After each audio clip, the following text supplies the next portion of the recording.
વાવથરા જિલ્લાના થરાદ તાલુકાના વાડિયા ગામે બે વેપારીઓ સાથે થયેલી ₹2.88 લાખની લૂંટના ગુનાનો ભેદ થરાદ પોલીસ અને એલસીબી વાવથરાદની સંયુક્ત ટીમે ગણતરીના કલાકોમાં ઉકેલી નાખ્યો છે।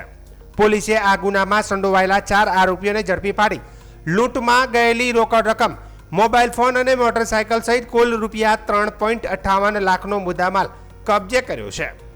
પોલીસ સૂત્રોના જણાવ્યા મુજબ 28 જુલાઈ 2026ના રોજ અમદાવાદના બે ભંગારના વેપારીઓને ભંગારના સોદાના બહાને થરાદ તાલુકાના વાડિયા ગામે બોલાવવામાં આવ્યા હતા। વેપારીઓ ત્યાં પહોંચતા 4 શખ્સોએ તેમને બંધક બનાવી મારપીટ કરી હતી અને તેમની પાસેથી ₹2.88 લાખની રોકડ રકમ લૂંટી લીધી હતી। એટલું જ નહીં, વેપારીઓના મોબાઈલ ફોનનો ઉપયોગ કરીને ઓનલાઈન નાણાં ટ્રાન્સફર પણ કરવામાં આવ્યા હતા। બાદમાં આરોપીઓ બંને વેપારીઓને ધાનેરા હાઈવે તરફ લઈ જઈ ત્યાં છોડી ફરાર થઈ ગયા હતા। આ બનાવ અંગે ભોગ બનનાર વેપારીઓએ થરાદ પોલીસ મથકે ફરિયાદ નોંધાવતા પોલીસ તાત્કાલિક હરકતમાં આવી હતી। તપાસ દરમિયાન ઓનલાઈન ટ્રાન્સફર માટે ઉપયોગમાં લેવાયેલા મોબાઈલ નંબર, ટેકનિકલ સર્વેલન્સ અને અન્ય પુરાવાના આધારે પોલીસે આરોપીઓ સુધી પહોંચવામાં સફળતા મેળવી હતી। પોલીસે વાડિયા ગામના કિરણભાઈ કરશનભાઈ ચૌહાણ, રાહુલભાઈ બાબુભાઈ ચૌહાણ, દેવાભાઈ શાંતિભાઈ ચૌહાણ અને વિક્રમભાઈ શાંતિભાઈ ચૌહાણને ઝડપી પાડ્યા હતા।